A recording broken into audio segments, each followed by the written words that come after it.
Good morning for everybody who is coming in today and is looking to understand more about how to articulate your value. I am so excited that you are here.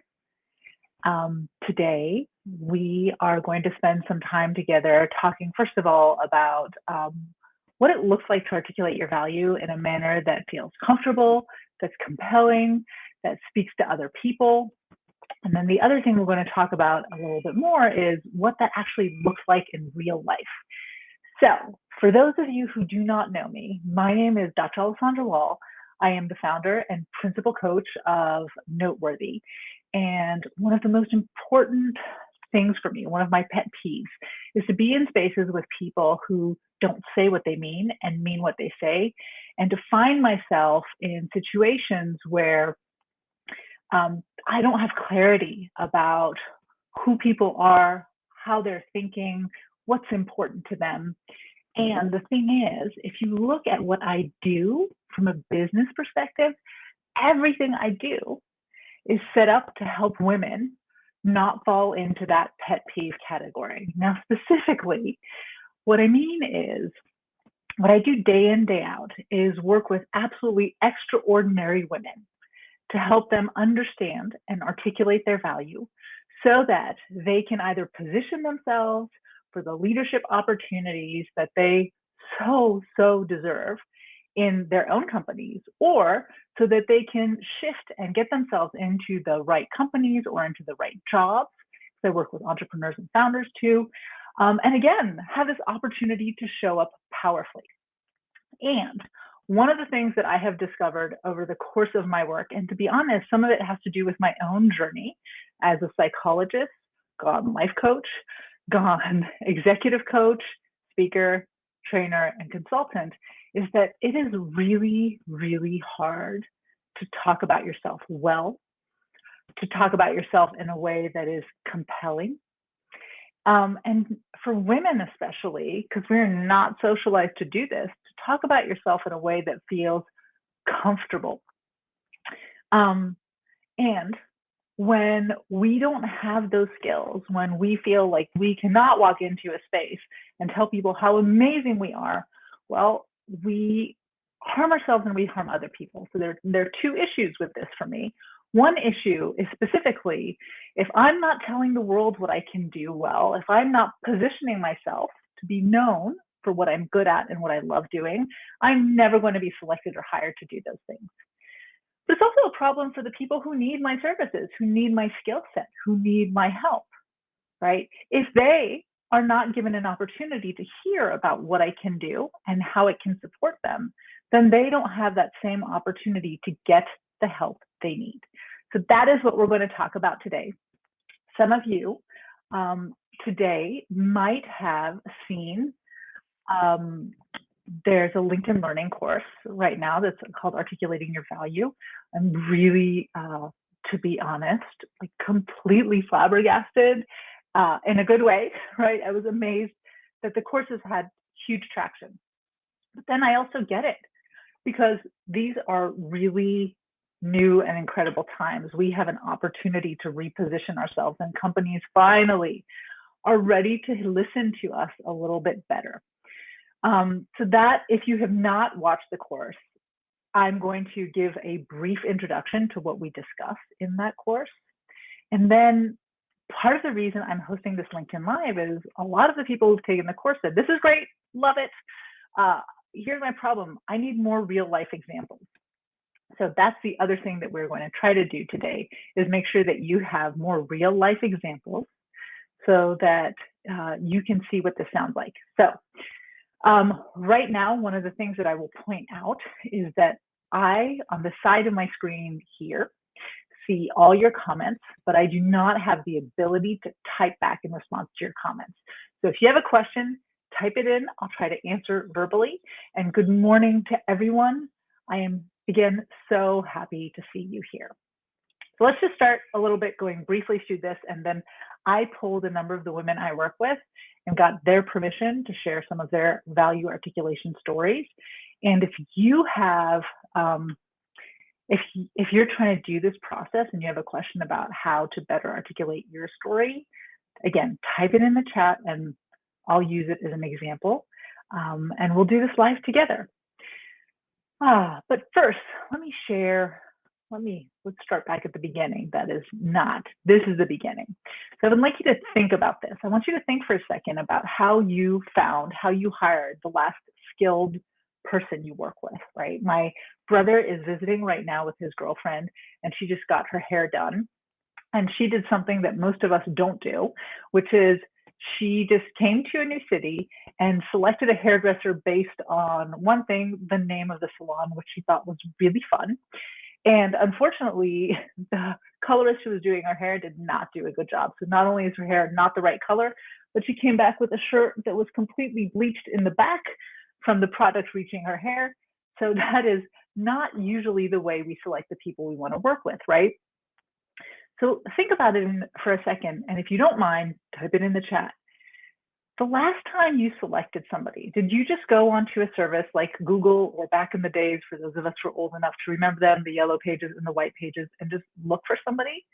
Did you go and try to find somebody based on how many degrees they had, how many certifications they had? Or did you poll the people in your space, including maybe the Yelpers and Google reviewers, to find out who people you trusted, what they thought about the type of professional you were trying to hire, right? Because for most of us, that is exactly what we do. When we need a plumber, a roofer, a hairdresser, a new doctor, if we're moving into a new town, we're not just looking at lists of people. We're asking others, what do you know about this person? Should I hire them? And that same process that we use when we're hiring, again, our plumbers and our masons and our painters, is exactly the process that most people use when they're trying to figure out how to hire professionals, how to hire a new consultant, how to hire a CEO, or who to promote to a senior VP position.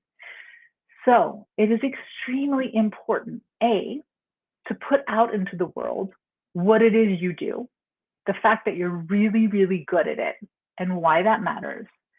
And B, it is important to do it in a way that people will remember, because for others, you are one of many, and therefore you have to find a way to stand out in the fray. So I just want to say that we're going to be talking about articulating your value, and a lot of times when people hear about this topic, they think that what we're talking about is just interviews. But I started using this when I was networking. 2 or 3 years ago, I had a network that was like teeny, because I came from a background as a psychologist. And in psychology, the people you interact with every single day are your patients, and you're allowed to have a single type of relationship with them in America, which is doctor to patient. So when I started building the executive coaching side of my business, I had to suddenly figure out, I'm in San Diego, I had to figure out who in San Diego was doing what for women. What were the companies like out here? And start building thousands of conversations, which means that on a daily basis, I would get asked multiple times my least favorite question in the world. Questions like, tell me a little bit more about you. What is it that you do? You know, how do you stand out from other coaches?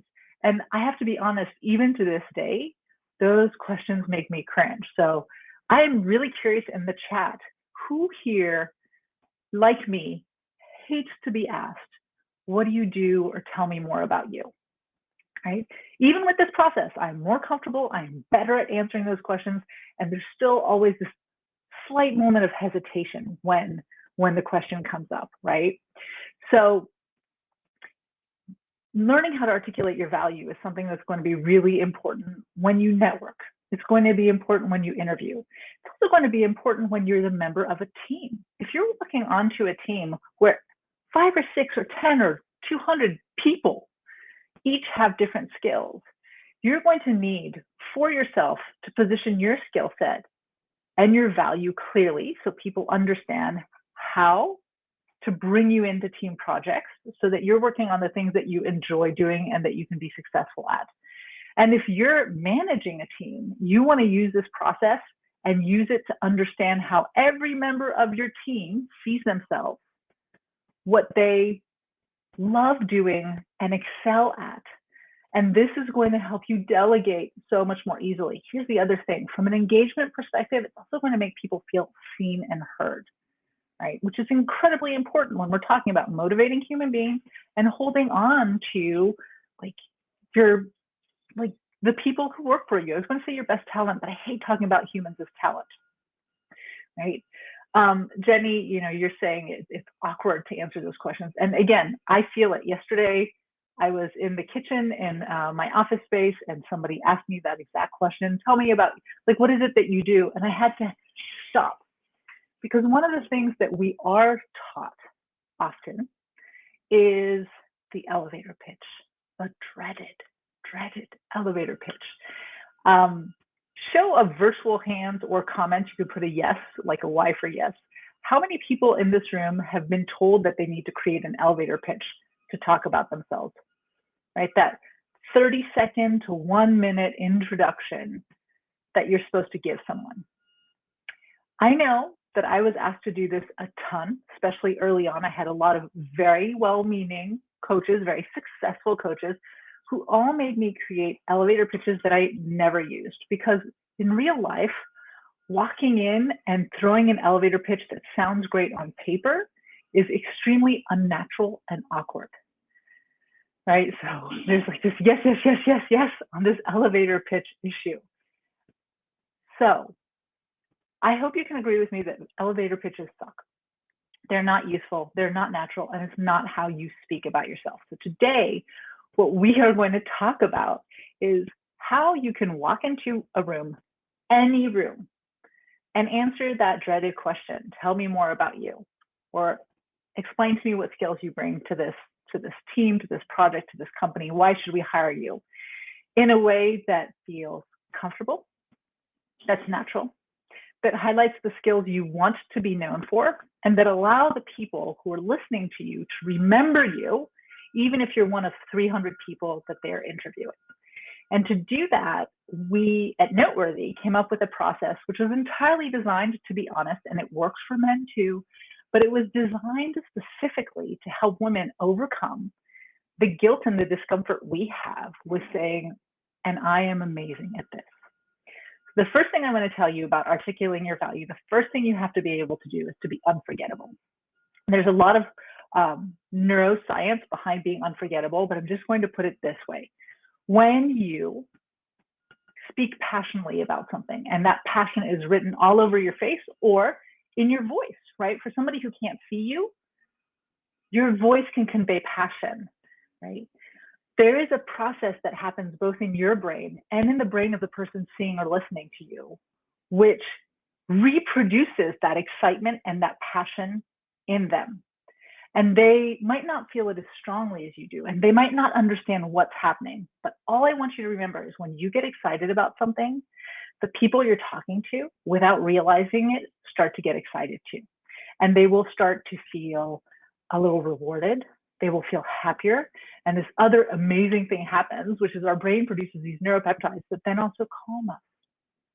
So if you can talk passionately about what you do, about what you bring to the table, the people you were talking to, what they will leave feeling is this sense of reward, happiness or fulfillment, and peace. And even if they don't understand it, they're going to remember that feeling. Right? So this is what we want to do. Now, a lot of times when I talk to women and men about articulating their values, a really interesting thing that happens is they start talking about their skills. They go over their resume, and there's nothing unforgettable or passionate or exciting about this. So we need to change that. Your resume is a document that people either have in digital format or in hard copy before you go and talk to them if you're in an interview or promotion process. You don't need to repeat your job history. And you don't need to talk about your skills simply in an industry-specific context or in a way that is just kind of this rote outlining of what you do. What you need to start to be unforgettable is to take the time to understand what it is that you love doing, that you excel at. This is really, really important. If you list all the skills and the qualities that you excel at, what you'll end up doing is positioning yourself to do some things that you love, and let's be honest, some things that you hate, some things that at Noteworthy we refer to as soul crushing. Right? And if you position yourself to do soul crushing things and you do those soul crushing things really, really well, guess what? People are going to hire you and select you and position you to do more and more of those soul crushing tasks because you're so good at it. And you're going to start walking into your work, your company, your conversations with clients, dreading being there. It's really important to start first and foremost thinking about what are the things that you're really good at that you love doing. I know for some people, this idea of love doing is really difficult, especially if, and sometimes this idea of excelling at something is difficult if your confidence has been knocked a little bit. So really think about activities that you find yourself in a state of flow, right? Where you get started and time goes by and you don't even notice that time goes by. Or things that once you've completed them, you've got this like great sense of accomplishment. Or maybe activities that that bring you joy, right? The word passion is shown out a lot. So like just joy. And what I'd like you to do for everybody who's attending today, one of the things that I will do is when we get the replay link for this, I'm going to share a document for you, which is the worksheet process that we use for this at Noteworthy as part of our programs. And I just want to share it with you so you can walk through it. But what you'll see is one of the steps is this table where you get to list skills that you love and list skills that are soul crushing, that you excel at, that are emerging skills, the things you want to learn to do and do better, and then just for the fun of it, that you're terrible at. Right? Sometimes there are things that we love doing that we're terrible at. I love baking and I love decorating cakes and I'm terrible at it. Right? But it doesn't change the fact that I still love doing it. I just will never become a professional pastry chef. And once you have those skills, what I would recommend in terms of being unforgettable is to start constructing a story around that skill set. I want to give you a few examples. And this morning I was furiously like going over old replay videos with my other clients and came up with a few stories, and I want to show you what this looks like. I want to share first and foremost, if we're talking about real life, a story. There are two stories I want to share. I want to share a story from a founder that I know, and I want to share a story from a client of mine who is currently looking to reposition herself professionally entirely.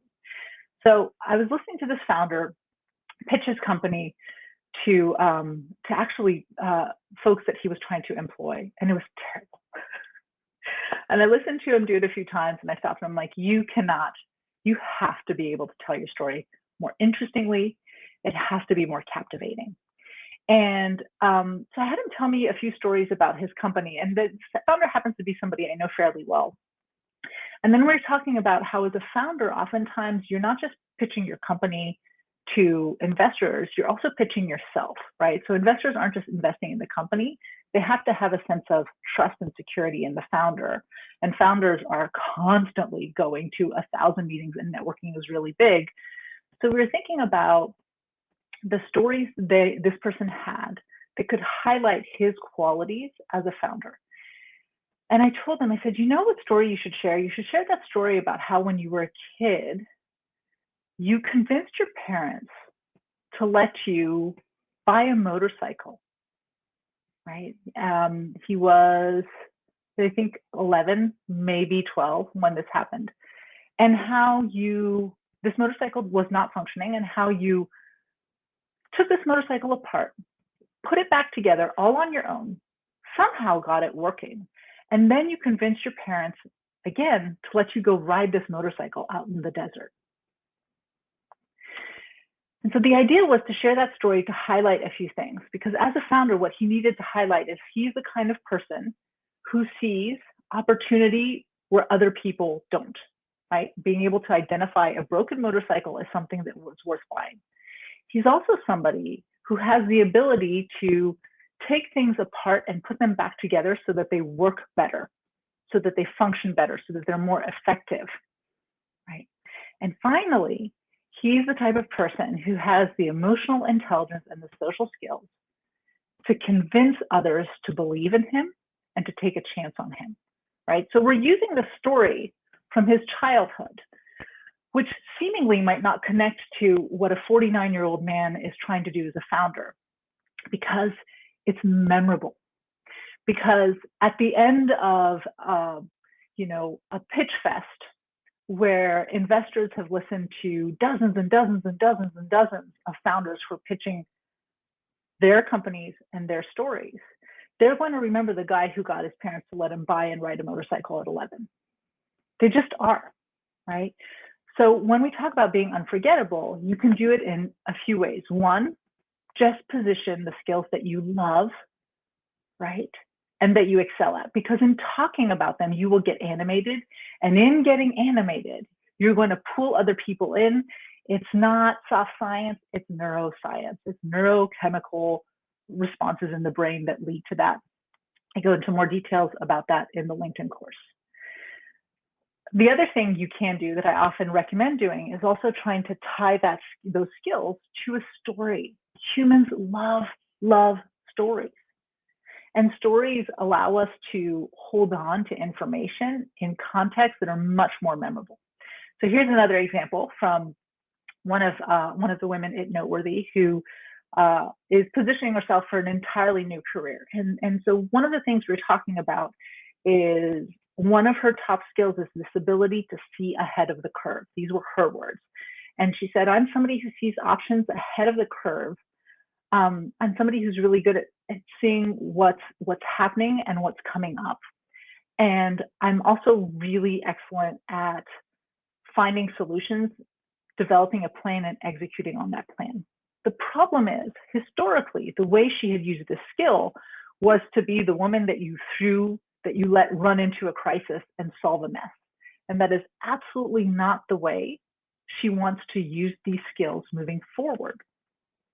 So I want you to know this. If there's a skill set that you know and love, but you have been asked, or you historically have been applying the skill set in a context that does not work for you, right? And you want to reposition that skill set, it is always possible. You are not constrained, held back, or determined by what your job history has been to date. Take it from a psychologist with no corporate background, no corporate history, no corporate training, who now gets to go walk into big corporations, work with incredible women, and also work with leaders to shift their company. It's about understanding what your skill set is, what impact you can make with it, and what value that impact has to someone else. So we're going to do this. But to stay with this noteworthy woman's story, when she used the word seeing ahead of the curve, the first image that came to mind for me was one of those luxury cars with the adaptive headlights that turn. And they said, how about if you introduced yourself like that? How about if somebody said, well, tell me a little bit about you and what you do? Instead of saying, well, I am somebody who is really good at seeing ahead of the curve and da da da da da. You started with, the thing you need to know about me is I'm like a luxury car. You know, like those German luxury cars with the adaptive headlights that turn ahead of the curve. I have this ability to see ahead, to have a sense of how things are going to unfurl and what's going to happen, and to very rapidly identify when we're going to run into roadblocks and to come up with solutions, create plans, and execute on that, right? And so in a slew of interviews and a slew of conversations, she becomes, you know, the German luxury vehicle woman, right? Ideally, would we want somebody to remember her first and last name? Yes, but maybe they're like me, and I am terrible with names, really, really terrible. But I will remember her face, I will remember her story, and actually having both will probably allow me to remember her name much more rapidly.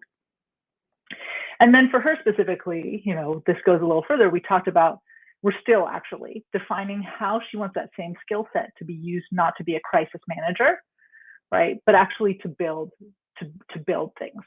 So same skill set, communicated in a way that makes her a little bit more unforgettable.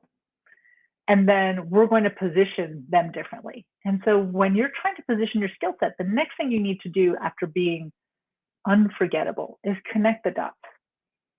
Because the truth is, it doesn't matter that you're really good at something. What matters is what it means that you are really good at something. Oh, and so using that language, let me step back for a second. So especially for our women who struggle, and men, gentlemen, for the folks here who struggle with saying you're really good at something, I want you to do this reframe in your brain. People need to understand what you're really good at. If you are not the one telling them, they need to figure it out on their own. So by not being clear about what you are really good at, you are making other people have to do more work. Don't do that. Be kind, be nice, be clear with other people, right? So in all these stories, in my German car lady, right? She can come in and say, and the thing is, I'm really good at it. When I talk about my skills, this is where the language connecting the dots come. I talk about how much I love puzzles, all kinds of puzzles, jigsaw puzzles, crossword puzzles, escape rooms. There is something for me that is beautiful about getting data that seems like it's chaotic and trying to see what the patterns are and start connecting dots, right? Understanding themes, understanding what it means, and using that to plan to shift from chaos to structure. And the thing is, and this is how I would build it in the conversation, I'd position the skill, and I'd say, and the thing is, I'm really good at it. Right? And being able to say I'm really good at it after you've positioned the skill is a little easier than starting off and saying, so I have the skill, I'm really good at it, right? Or let me tell you how awesome I am. And now I talk about my skills. First, let me talk about my skills and get excited. Then let me introduce the notion that the skills that I'm bothering to present to you, the value that I'm communicating with you, I'm communicating because it's an area of excellence for me. You need to know that, which means I need to articulate it. And then the transition is, let me explain why this matters. So just because you understand how your skill leads to some kind of significant impact does not mean that anybody else gets this. So it is incredibly important for you to be able to connect the dots for other people. Let me take a break here for a few seconds, and I'm curious to hear from you. I would just like to know who here feels really confident that they know what their, let's say, top 3 or 5 skills are.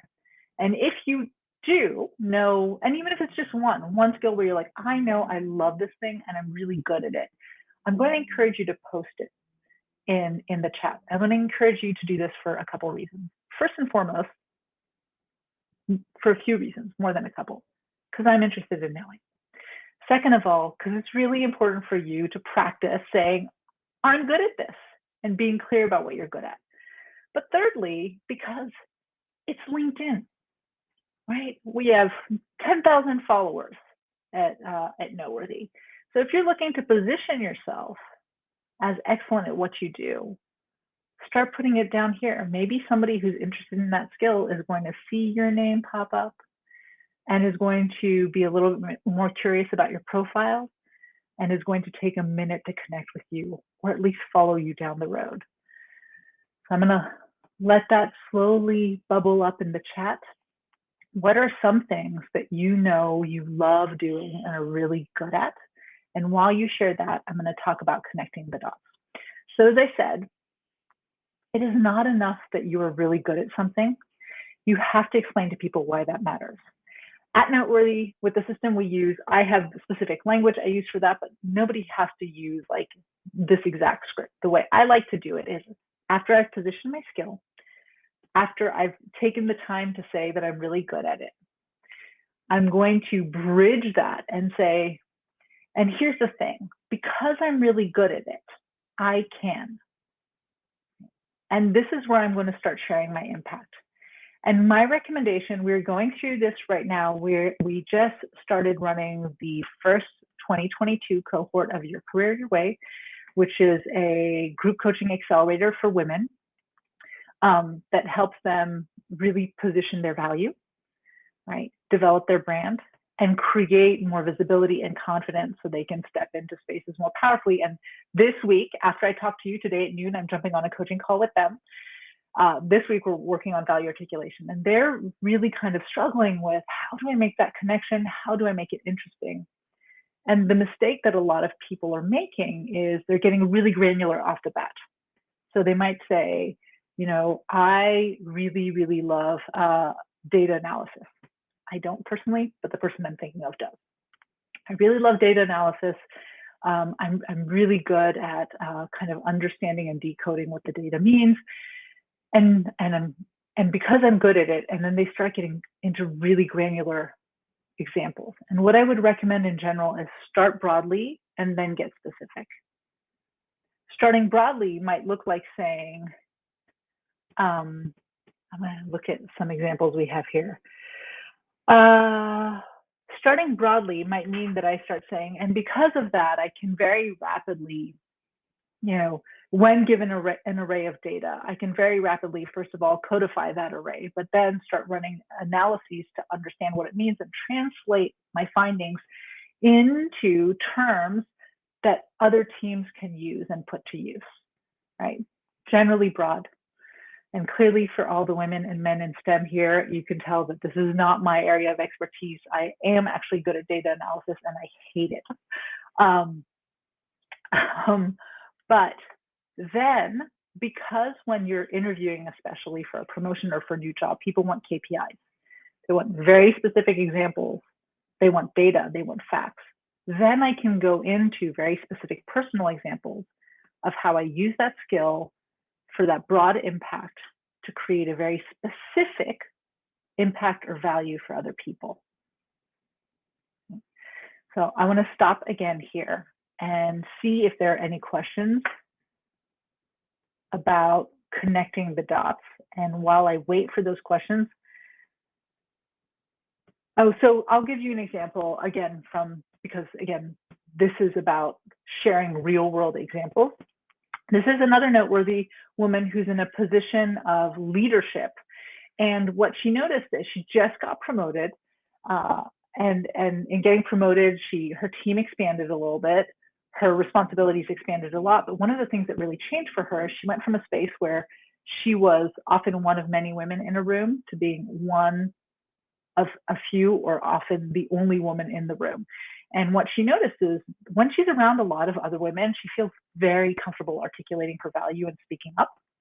But when she is the single woman in a room, which is often the case with representation, right? When you're the only person representing whatever your group is and it's different from everybody else's, she would really struggle to speak about herself and to speak about what she could do. So what we wanted to do is get together and understand a little bit more what her skill set was, which skill set she wanted to position, and how she wanted to talk about it. And what she told me, and I'll be reading from my notes for her, she said, I'm really good at motivating people and getting work done in an efficient way, right? And so I'll start the whole process. When we started, initially, we wanted to really talk about how to position that skill set in a manner that was unforgettable. So there are two things. Either she could talk about it passionately, which she definitely can, because she is somebody who likes to get things done, or we created a story and we gave her both scenarios. So she said, the thing is, I am somebody who really loves to get things done at the highest level of excellence. And I know she can say that with a smile on her face, getting really excited because she feels that way. And she said, I am really, really good at motivating people, at helping them understand their strengths, and getting them to want to perform at a high level, and at the level I know they can attain, right? So she's talking about that skill set. Because of that, right, I am able to, so she talked about the ability to motivate was the skill. The ability to understand the strength was a skill. She gave the general impact, which was getting them to want to perform at a high level, right? And a level they know they can attain. And then she's going to go into specific ways in which she's done that for her company.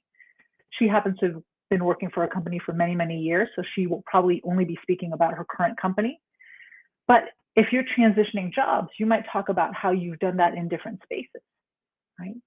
I work with women who are transitioning out of corporate work sometimes into entrepreneurship, entrepreneurs who are going back into the corporate world. And sometimes they feel a little bit lost about how to use that skill set across domains.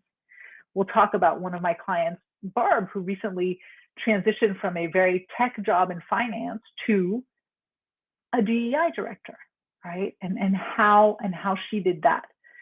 So it's just about understanding the skill and the general impact you can make with that skill. And then using your personal examples as KPIs to say, listen, I'm not just saying this, here's my proof, that. Does this make sense? And before I move to the last step of this, does anybody have any questions about how to do this? I'm looking at people's skills right now, and I think it's fantastic, right?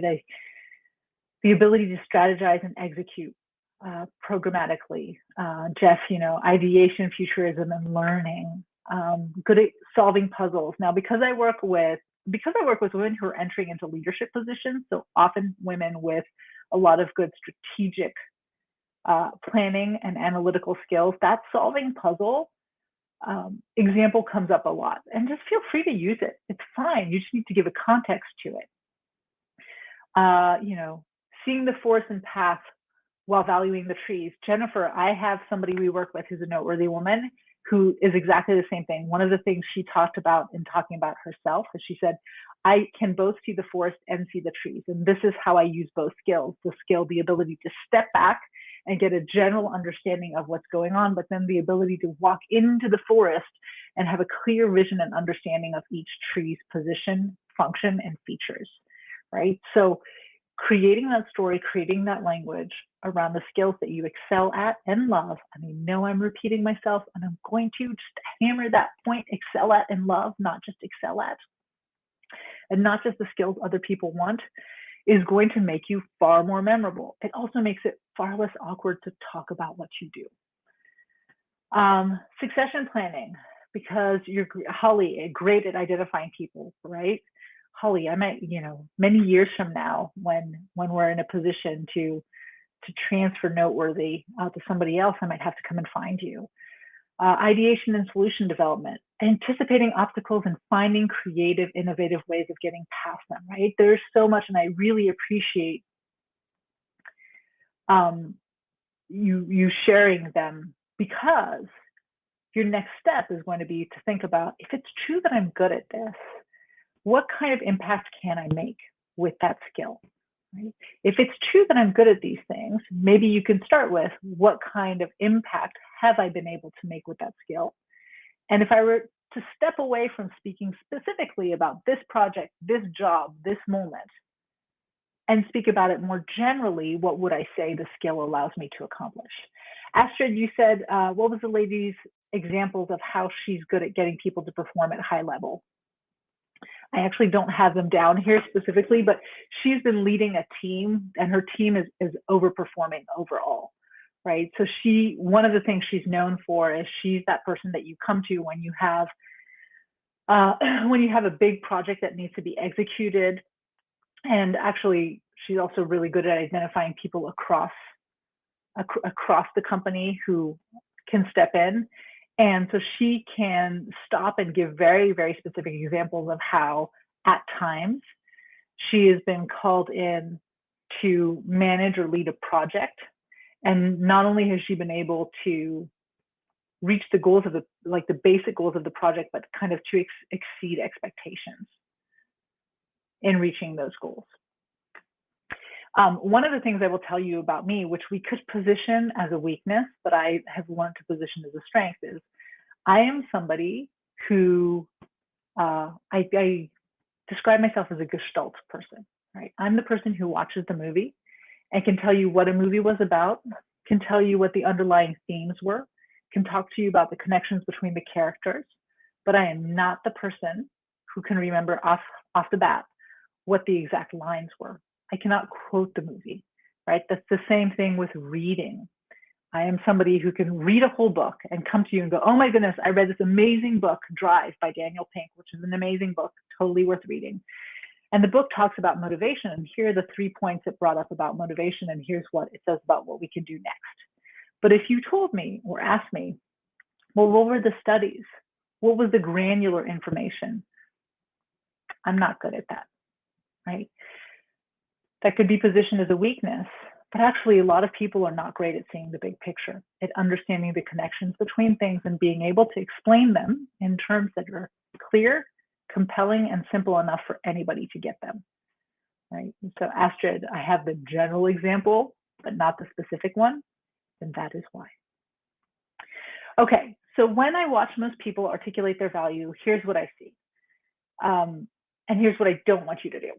Most of the time, I see people either going over their resume, talking about their job history, or listing their skills in jargony terms, and they list all their skills, or they list all the skills that they see associated with a job posting or with a promotion opportunity, or if they're networking, they kind of just throw everything out that pertains to their role or their industry. And again, the problem with that is you don't want to be hired to do all the things. You want to be hired, known, chosen, selected, valued for the things you love and do really, really, really well. You also want to understand what you love and don't do so well, because you're going to communicate those needs. If you're being employed, you're going to communicate those needs to your employers as potential areas of growth and areas for professional training. Once you're clear about your skill, you have to realize that other people have no idea necessarily how that skill connects to the things that they need to have happen on their teams, in their companies, as clients. So it is your job to connect the dots. And you want to connect the dots by explaining what kind of impact you can make. And my advice, start general and then get specific, right? For those of you who are trying to transition careers entirely, that becomes really important. Think about these skills that you've applied in a specific role or in a specific industry, and then ask yourself, yeah, but globally speaking, what is this skill about? The next thing you need to do that I nearly never see people do is you got to make it personal. You have to be able to explain to other people why the skill you have and the impact you can make with it matters to them. We are human beings. We are so biased and so flawed.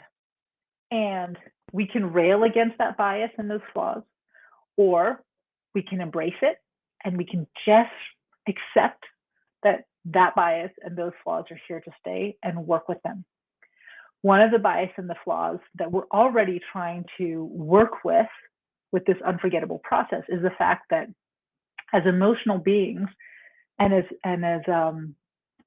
storyteller beings, we are far more captivated when people get excited, and we are far more captivated by people who make us excited, and we are far more captivated when we have a good story, right? I listen to books on Audible. I think about it when I read to my children at night. I'm like, oh, it's like I get somebody else to read to me at night, right? And I read stories. We love stories. We watch movies. Like, we love stories. So we're already taking that bias there, because you can be positioning yourself next to somebody who has the same skill set as you, the same value, or even slightly more. But if you can be memorable, then guess what? You're much more likely to get the job. It's not fair. And yet it is what it is. Let's just work with the world as it is right now, because that is embedded not just in society, but in how we've evolved over millennia, right? The other thing that we want to take advantage of, which is just the reality of human beings, is what motivates us the most is either removing pain from our own lives or creating great wins for ourselves. So if I'm trying to convince somebody to hire me as a coach, as a consultant, if I'm trying to convince somebody to promote me from director to VP, from VP to senior VP, to a C something role, right? It's not enough for me to tell them that I'm really good at something. It's not even enough for me to explain to them why being good at that thing will allow me to create an impact. I need to step into their shoes, to use some of my empathy as a human being, my ability to relate to somebody else, and tell them why, in making that impact, I will either solve a headache for them or create a great win. And this is completely audience contextual, right? So I might use the skill, my ability to connect the dots, right? And to understand themes and to see patterns. And when I'm talking to a noteworthy woman who's considering hiring me for coaching, I'm going to explain that that skill allows me to understand how things work much more rapidly. And I'm going to help let her know that using that skill will put me in a position of being able to see maybe some of the things she doesn't see that are holding her back and understand how we can address those things more rapidly. That's my impact. Then I need to listen to her story and I need to talk to her and explain why the ability to make that impact matters to her. And that might be talking to her about how miserably stuck she's felt and explaining that with that skill set, we can get her to a place where she can walk into work and feel impactful and not feel stuck and love what she does, right? We can talk about accelerating. She might be working on something and she's already doing great, but we want to accelerate the pace of that. Instead of waiting 5 years for that promotion, what if we could get it in 2? What if we can get it in 6 months, right? So you need to, truthfully, we're never bullshitting anybody, ever. We are never lying. This is not snake oil. You are never overpromising. The impact piece of what you talked about is, I hope my screen didn't freeze for everybody else. That's a good question. Kathleen?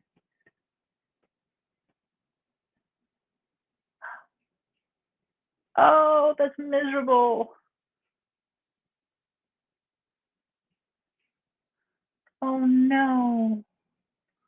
No screen freeze. I'm gonna wait.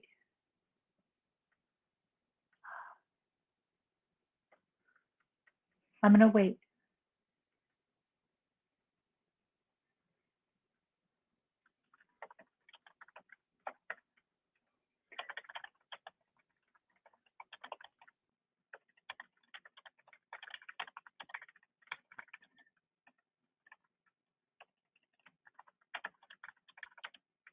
I'm typing right now, folks, because there is screen freeze.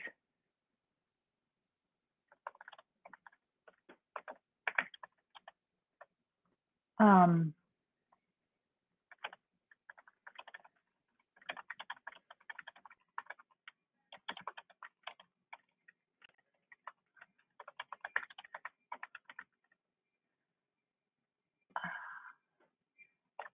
is this?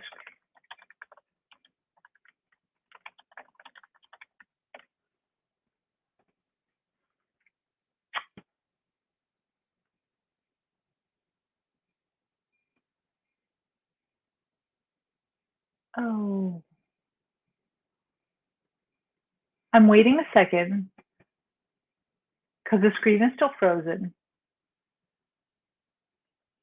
And if it remains frozen, one of the things I'll do is I'll make sure that I record the last portion of this.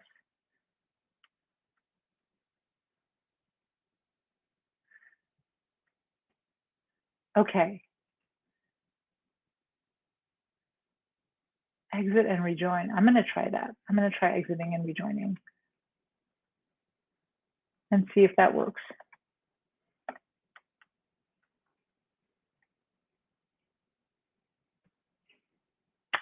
Okay, so for everyone here, I will send a video, a recording link for the last 10 minutes. So you get that in. Okay, so I'm going to continue on the off chance that those of you who are not getting screen freeze continue getting this, and then I will, and I'll record the rest. We'll record it. So the goal is to understand how to make things personal, to take a story and to translate it in terms that speak to the human being that you are trying to connect with. And that's going to require you to do one of two things. One, either to do your homework, and you'll have to do quite a bit of homework to understand what's going there. But two, sometimes you can just ask them, right? There are situations where, especially I'll say in my case, when I am being interviewed for a job, when I'm speaking either to a potential noteworthy woman or when I am when I am speaking to the leader of a team or the CEO of a startup about how to set up more effective systems and how to support their women so that they want to stay and they can really excel and succeed at work. I might have some information that I can use in advance. I'm usually asking them a ton of questions throughout that period to understand what are the problems they're facing? What is the impact of the problems on their organization? But I'm also asking them questions about what the impact of those issues are for them personally, right? So that then when I position my skill set, when I position my impact, when you position your skill set, when you position your impact, you can do it in a way that speaks to that person's headache, speaks to the things that keep them up at night, speak to the things that excite them. I give this example often of a company, the head of an organization who had approached me at one point in time because they really needed help with some divisiveness in one of their teams that was mostly women. And one of the things we had done is we talked about the programs that we have at Noteworthy, how those programs could really help kind of elevate the women. We talked about my skill set and my ability to build rapport so that I could go in and interview and understand where the breakdown was occurring. And he agreed that all of those things were very, very important. And yet we couldn't get him to move forward until I started asking him about what the impact of all this in-team fighting and arguing was having for him. And he talked about loss of sleep. He talked about having a team of really incredibly capable women who are not able to walk in and show up and do their jobs. He talked about the loss of morale and how that loss of morale was impacting him because he's somebody who wants people to be happy, who likes to be liked, but also how it was impacting what the company needed to do and therefore was creating anxiety for him. So after talking about the skill set, articulating the impact, so connecting the dots, we went for, and if we can come in and do this for you, what would you say about finally being able to sleep at night? How would it feel to walk in the morning and be able to just do the work you need to do and not have to sit there and sift through a bunch of grievances from the people on your team? What would it be like to have the women working for you feeling happy about walking back into work? And you could see the relief wash over his face, right? So if you're interviewing, if you are, whether it's for a new job or a promotion, or if you're trying to position yourself in your organizations and articulate your value, and you're clear about what your skill is and what the impact you can make with that skill will be, then start asking the people you're talking to what the value will be for them if you can walk in and make that impact. In an interview, I might sit and say, so, when they give you an opportunity to ask questions, they say, I'm really curious.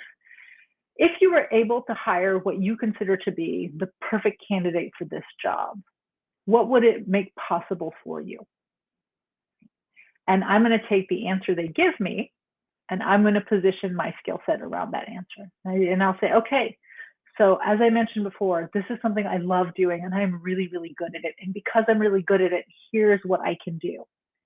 And because I can do that, I can get you to a place. And I'm going to repeat to them exactly what they told me. The last thing I want to say today, and I'm hoping that this continues broadcasting, and if not, I will just re-record this last portion, is simply this. It is very tempting to walk into situations, whether it's networking, a job interview, a promotion interview, a meeting, and trying to show up as a professional version of yourself. And when you do that, you expend a lot of energy trying to be someone you are not. And you also shut down probably what makes you the most captivating, impactful professional you are. I'm going to encourage you to show up as yourself. if you are goofy, if you like humor, if you are an introvert, if you are more quiet, if you are, I was talking to a group of people the other day and we were talking about how they were superhero geeks, right? Comic book superhero geeks. Share that. There's a way of positioning that information in a context that is relevant to what you're looking to do. And in showing up as yourself, you will feel so much more comfortable. I'm going to give you just one personal example from me. One of the things I tell people, is how I started off today's talk, is one of my top values is saying what you mean and meaning what you say and speaking up, right? It is incredibly important to me to create spaces where women can walk into work and speak up, share their ideas, innovate, communicate their needs, communicate their value, so that they can position themselves to be as successful as possible in a space and a context that works for them. Oftentimes we are successful at the expense of our own ambitions, our own dreams. So the idea here is that I can share that and say, so I am somebody who in general will say what I think and what I mean. And that's great in some ways. You never have to guess with me what my thoughts are. If you bring me in as a consultant, I will be brutally but diplomatically honest with you about what's working and what's not. The downside to that, to be honest, is every once in a while I put my foot in my mouth, right? Every once in a while I will say something that irks someone. But that is just who I am. And if you can present the whole of you, good and bad, and you can own the whole of you, good and bad, again, these things will allow you to show up much more honestly, be far more compelling, but also you can walk into situations and not have to play the imposter syndrome game. You can walk into situations and not feel like you have to be more or less than who you really are. So hopefully, I know the screen was freezing. I'm hoping that upon replay, all of this plays out. I'm going to view it. If not, I will record a portion for what is freezing. And I really, really hope that I have convinced you, encouraged you, given you the courage. The next time somebody asks you what you do, who you are, why you deserve the job, what you bring to the table, to really confidently speak about your skills, how you are incredibly well suited to do them, what kind of impact you can make, why that impact matters to the person you're talking to. And I hope you can do it in a conversational, fun style, whether you're sharing a personal story or just getting really animated because that's who you are. Those are the things that are going to make people remember you. For anybody here who's listened to this, I will share that worksheet. I will make sure that this replay is whole, and if it is not, I will record a portion right now and send it and put it in the comments for this. And I encourage you to connect with me, whether it's just to run by me what you're working on, or if you want to sign up for our next cohort of Your Career Your Way, we have that on the way. I'm also thinking of running a 90-minute workshop where we just work on value articulation. So just one portion of the Your Career Your Way curriculum. And if that is something you'd be interested in, let me know. And if I have enough interest, we will definitely schedule something to run that. Okay, folks, have a wonderful rest of your Wednesday and midweek. And I hope to see you and engage in conversations with you here on LinkedIn and beyond. Bye.